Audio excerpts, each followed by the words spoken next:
Hello, and welcome. For today, just showing basically the required documents you need to apply for your Common App as a Ghanaian student trying to get into international schools. So let's just get started.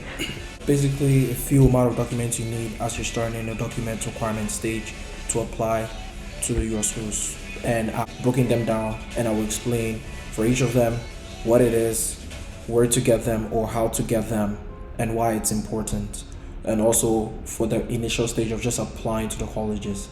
But keep in mind that more documents will be required in later stages. But for the starting stage, this is just the documents you need. So the very first document that you need, obviously as a high school student who is trying to get into college, is your transcripts, which basically shows all your performances from your first day of high school or from your first year of high school to your last year of high school.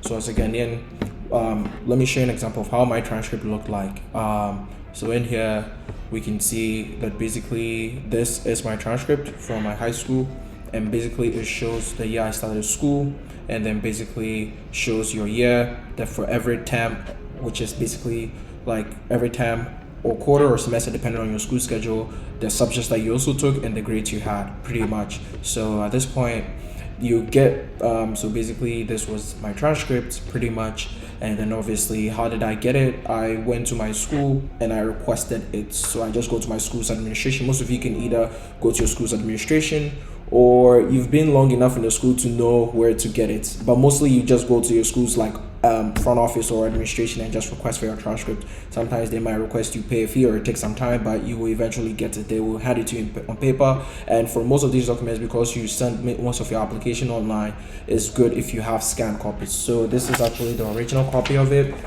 and then I just scanned it as well to have the scanned copy as well. So it's the same thing.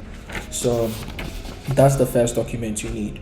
But now there is for us, because normally in your final year you write your final exams results as well, some schools in the US might request for it as well, upon which you will show your WASI certificate or your West African Senior certificate, which is basically the second thing I would show what mine is. So for most of you, it's okay when you're applying to the schools if you don't have your official WASI results yet. I'll show you what my official WASI result is like.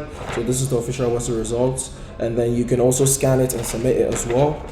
But also, if you don't have that ready in hand, you can submit the provisional one that you can do through the online checker, which I have mine also down here as well. So basically this is my one, the provisional one you can submit as well, which works. And once the school accepts you, they probably would require you submit the official one, which by that time you would have received. So no worries, the provisional one also works as well, and this is how it looks like. You just know how to get it after you write your exams. Once the results are published, you can basically get it by just going to the WIEC sites and then putting in the code details and basically using the card details to just get your results, and then you print the page to have it attached to your transcript as well. So those are the two. But there's also a peculiar instance or scenario where, our Ghanaian educational system is different from the US educational system, in the sense that in Ghana you realize that we do 3 years of junior high school, which here is equivalent to middle school, and then we do 3 years of high school basically for most of the public sector education. But in the US they do rather 2 years of middle school, which is like in our case would have been junior high school, and then they do 4 years of high school, which in our case is senior high school. So sometimes, because for us, as you can see here on my transcript here, you can see that basically I have only 3 years of school. So one thing is that for some schools might request or require that they would send you an email asking you that, hey, it looks like you only have 3 years of school. Can you give us your 9th grade, which is basically your last year of junior high school? So like your JHS 3. So they will ask that, do you have that transcript results or like your grade results? In that case, what you immediately do is that you tell them about exactly what I told you. You tell them about the difference in the system, and you tell them that this is what it is possible. In that case, some schools will understand and let it go. But some schools, like for me in my application, I'd say 1 out of 20 schools also would ask you to try and submit that results as well, like your grade 9 results. That's your JHS 3 results. In that case, there are two ways you go about it. It's either you go back to your junior high school and ask them for your grade 9 results, which I did which I can show you here. Basically, you ask them for your grade 9 results, and then so I got mine back. I had to go back and get it, and then they will get it for you, and then you send it to them, or you can have them send it to the school in that case. But you also can get that document ready. That's why I said you can just get it ready just in case. So you can start already go to your junior high school and get that document, which you can do. Or the second approach is, or sometimes they might even ask for both, because also you do remember that we do write the BECE as well. So you can submit your BECE results because you write that in your final year, and you can submit that result as well with the interpretation right there as well. So both of them work. So have your BECE ready, your grade 9 transcript ready, just in case. If you can't get it, it's fine. Then you just have to hope that those schools will not ask. But it's only a few schools, like really few schools will ask you for that, because most schools understand the difference in educational systems across the world. And have your transcript for your high school here, and also your WASI results, which is either this one here, the provisional one if you don't have the official one, or the official one here. You can have that as well. So any of those two works.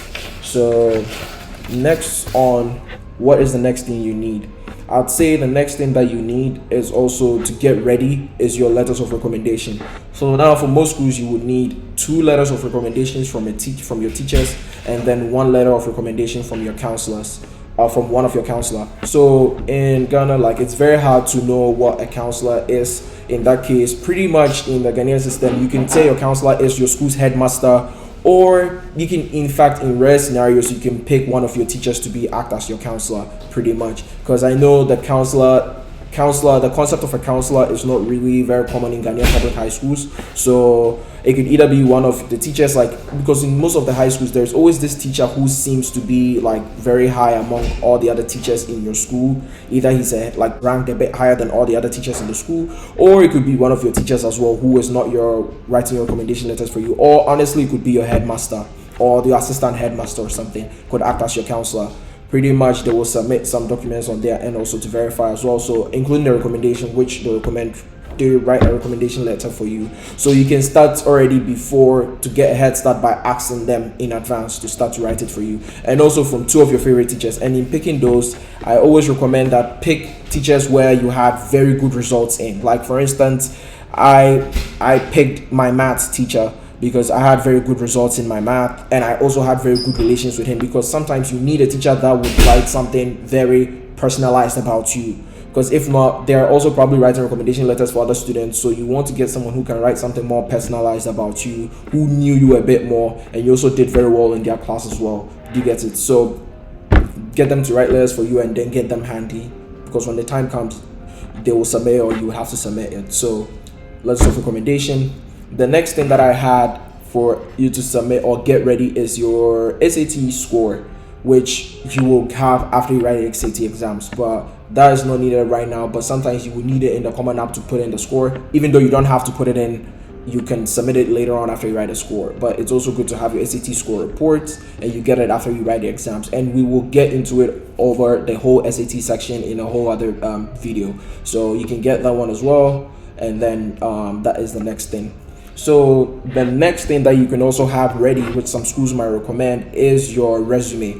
And a resume basically is something simple, just showing about you. I'll show you an example of the resume I used when I was applying to schools. So this is an example of my resume. Just showed my schools that I went to, my WASI results, my GPA, all my school ranking, and then it shows the skills that I had, and then the honors, awards, and certificates, and also showed my club activities and community service when I was in high school. So pretty much something like this. It just shows, very simple. It just tells you all the stuff that they did. Just some schools might request for it. It's almost optional for most schools, but it's okay to have it in handy. And also, one thing you can have also is your passport, because obviously, like, this is my passport, and then your passport is important. It's not really required, but at least they will have some information like your name, your date of birth, your place of birth, and stuff like that, which you might need. And a few schools sometimes would request for it. Like, after you submit your applications, they will open up a portal for you where you can track all the documents they've received so far, and sometimes they will ask you for your passport or a picture of your passport, just to make sure that it's not a bot that's applying and all those kind of stuff, and like, you are who you are applying and everything. But most likely, after you get accepted by any school, they will request for it. So just have it handy. And there is even though I say right now at this stage is more on the optional side than the required side, it's very important to have it, because I think for me, like, there's some unspoken rule that, when you say or you do good things on yourself, sometimes it helps in the long run. Like, fine, let's say for those of you that have never been outside the US, outside Ghana or so, like, I was in that same situation. So I had some of my friends that said, hey, I'm only gonna get my passport if I get into a school. But then I decided that, I'm gonna get the passport. I'm gonna try and get my passport, because before even I get in, that way now I have it, like, okay, now I have the passport, so now I have to get into the US. You get it? So it kind of motivates you, like, okay, now I have the passport, now I need to get the visa in, now I need to get into the US. So it's a good thing on the side. So just something, but you really don't need it if you don't have it. No stress. You don't have to do the expedited approach or anything.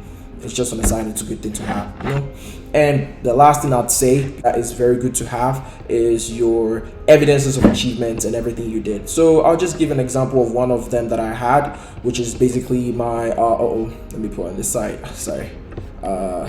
Which is basically my Scholar Athlete Award. There are multiple awards that I achieved. Like, I can't finish putting them in there. Even some here, like AP Scholar Awards, like.